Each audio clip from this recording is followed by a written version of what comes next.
하나님의 크신 은총과 평강이 오늘도 여러분의 삶의 자리마다 충만하시기를 기원합니다. 기도하겠습니다. 하나님 아버지 주신 하루를 하나님의 뜻에 합하게 오직 하나님을 온전히 즐거워하며 살아가게 하시고 하나님께서 우리를 보실 때 기뻐하실 만한 귀한 삶을 살 수 있도록 도와주옵소서.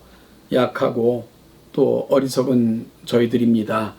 우리의 생각까지도 발걸음까지도 제어하여 주시고 동행하사 인도하심으로 하나님의 거룩함에 이를 수 있게 도와주옵소서. 내일은 거룩한 주일입니다. 한 주 오늘 잘 마무리하고 새로운 한 주를 예배 가운데 하나님을 사랑하는 가운데 맞이할 수 있도록 그리 인도하옵소서. 감사드리며 예수님의 이름으로 기도하옵나이다. 아멘. 오늘 함께 보실 하나님의 말씀은 미가서 6장 1절로 8절 말씀입니다. 구약성경 미가서 6장 1절로 8절 말씀을 지금 읽겠습니다. 너희는 여호와의 말씀을 들을지어다. 너는 일어나서 산을 향하여 변론하여 작은 산들이 내 목소리를 듣게 하라 하셨나니 너희 산들과 땅의 견고한 지대들아 너희는 여호와의 변론을 들으라. 여호와께서 자기 백성과 변론하시며 이스라엘과 변론하실 것이라. 이르시기를 내 백성아 내가 무엇을 내게 행하였으며 무슨 일로 너를 괴롭게 하였느냐. 너는 내게 증언하라. 내가 너를 애굽 땅에서 인도해 내어 종노릇하는 집에서 속량하였고 모세와 아론과 미리암을 내 앞에 보냈느니라.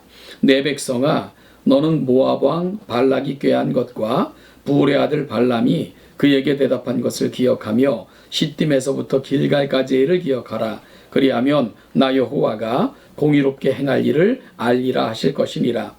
내가 무엇을 가지고 여호와 앞에 나아가며 높으신 하나님께 경배할까? 내가 번제물로 1년 된 송아지를 가지고 그 앞에 나아갈까?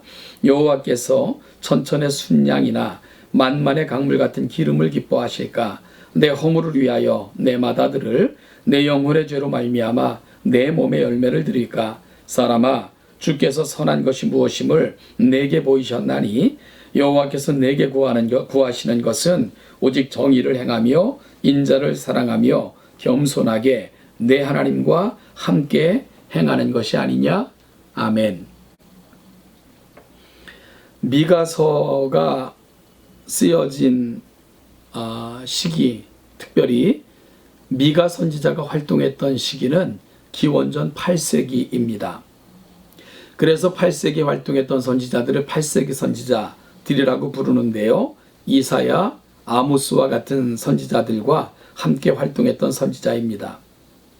이 시기는 북이스라엘과 남유다가 다 같이 경제적으로 호황을 누리던 시기이기도 합니다. 당시 북이스라엘의 왕은 여로보암 2세였고요. 남유다는 우시야 왕이었습니다.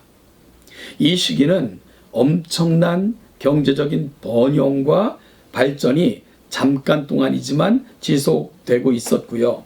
외적으로도 이스라엘과 유다는 정치적으로 안정된 시기를 보내고 있었습니다.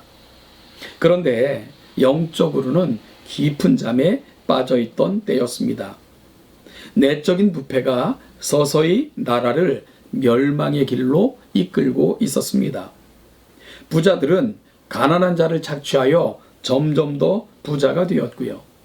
재판관들은 뇌물을 받고 부정한 판결을 일삼고 장사꾼들은 저울을 숙였습니다.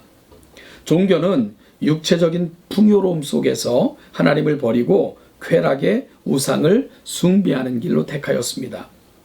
그나마 하나님을 섬긴다는 사람들도 형식적인 제사와 예배로 오히려 성전을 오염시키고 있었습니다.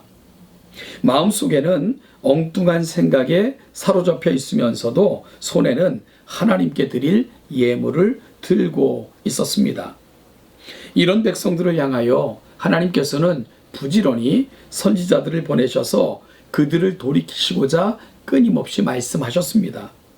그러나 그들은 돌아서지 않았고 이러한 모습을 보신 하나님께서는 부지런히 선지자들을 보내어 돌이킬 것을 종용하시고 부탁하시고 달래시고 때로는 경고하시기도 하셨습니다. 그럼에도 불구하고 그들은 여전히 죄악에 묻혀 있었습니다.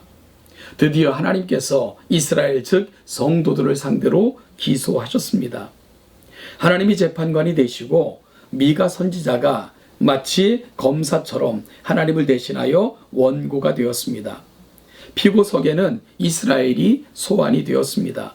그리고 산들과 땅의 견고한 지대들이 증인으로 채택이 되었습니다.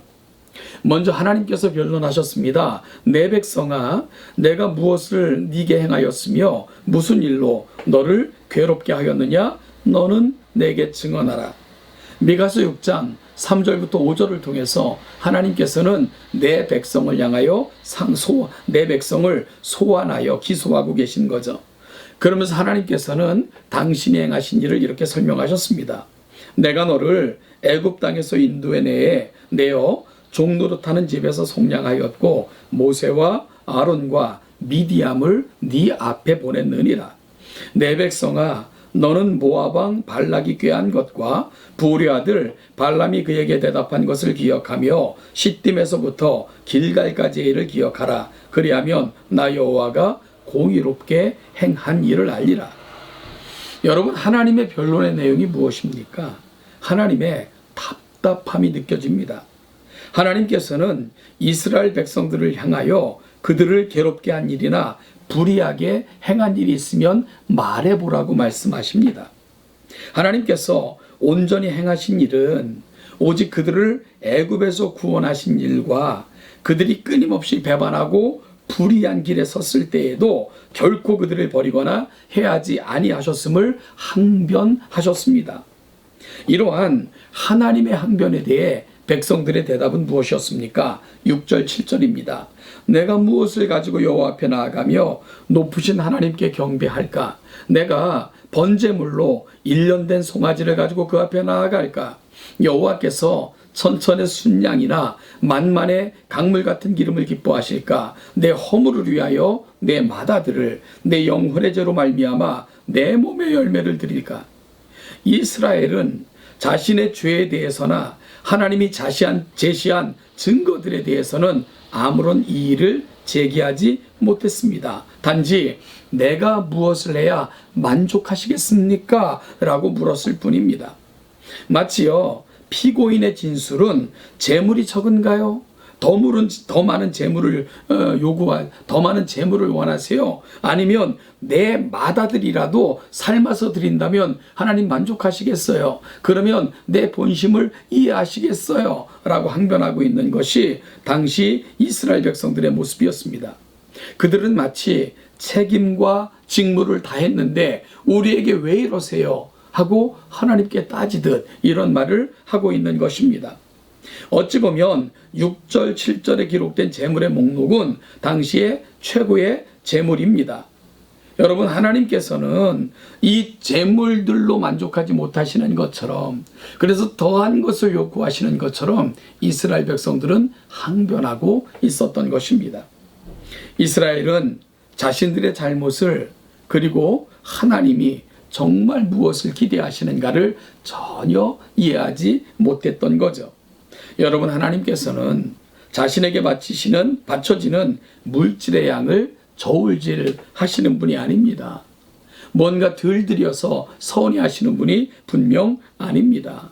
그래서 하나님께서는 그런 백성들을 향하여 하나님이 정말 원하시는 것이 무엇이라는 것을 8절에서 표현하셨습니다. 사람아, 주께서 선한 것이 무엇임을 네게 보이셨나니 여호와께서 너에게 구하시는 것은 오직 정의를 행하며 인자를 사랑하며 겸손하게 내 하나님과 함께 행하는 것이 아니냐. 먼저 정의를 원하신다고 말씀하십니다.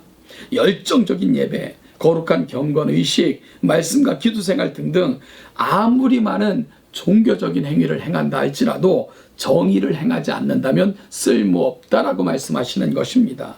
이것은 성도들의 삶과 종교적인 의식이 분리되어져 있는 모습을 지적하고 계신 거죠.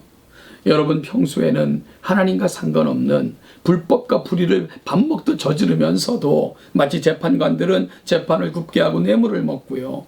그런가 하면 또한 이스라엘 백성들은 부자는 가난한 자를 자취하고 권세가 있는 자들은요 약한 자들을 억압하면서도 오직 하나님 앞에 형식적 예배를 드리면서 본인들은 의무를 다하고 있다고 착각했던 것을 지적하신 거죠. 하나님께서 원하시는 것은 의식적 예배뿐만이 아니라 그 예배에 나오기 위한 삶의 모든 것들도 하나님 앞에 정의로워야 된다라고 말씀하시는 것입니다.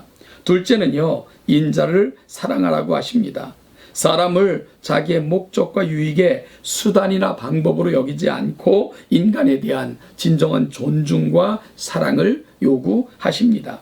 이것은 앞서 지적한 지도자들과 권세 있는 자들, 특히 법을 지탱하는 자들에게는 너무너무 중요한 항목이었기 때문입니다. 셋째는요, 겸손하게 하나님과 동행하라고 요구하십니다.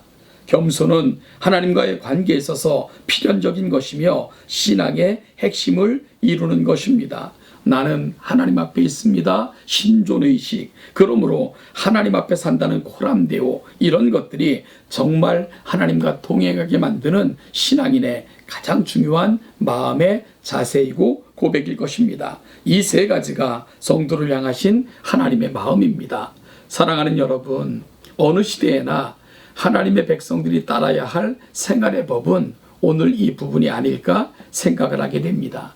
하나님께서는 의식적으로 드리는 예배, 또한 의식을 다하여 하나님을 섬기는 척하기보다는 하나님 앞에서 그 거룩한 의식을 경험했다면 우리 삶의 자리에서 이 하나님과 동행함으로, 더불어 살아가는 사람들을 사랑함으로 불의를 거절하고 진실하게 행하는 것, 이것이 바로 정말 원하시는 살아있는 영적 예배라는 것을 말씀하고 계시는 거죠.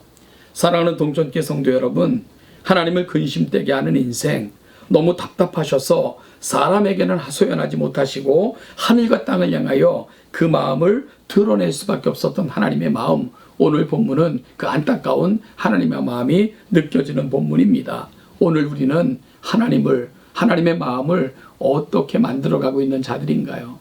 우리를 보시면 하나님은 여전히 답답해 하실까? 우리를 보시면 하나님은 시원해 하시며 기뻐하실까? 여러분, 정의를 행하며 인자를 사랑하고 하나님과 겸손히 동행하는 삶을 통해 우리가 모여 예배할 때나 흩어진 교회로 살아갈 때나 하나님께 진정으로 예배하는 영적 예배자로 살아내시는 우리 동천의 모든 성도들이 되시기를 주님의 이름으로 축복합니다. 오늘도 살아가는 삶의 자리마다 하나님의 은총과 은혜가 늘 함께 하시기를 축원합니다.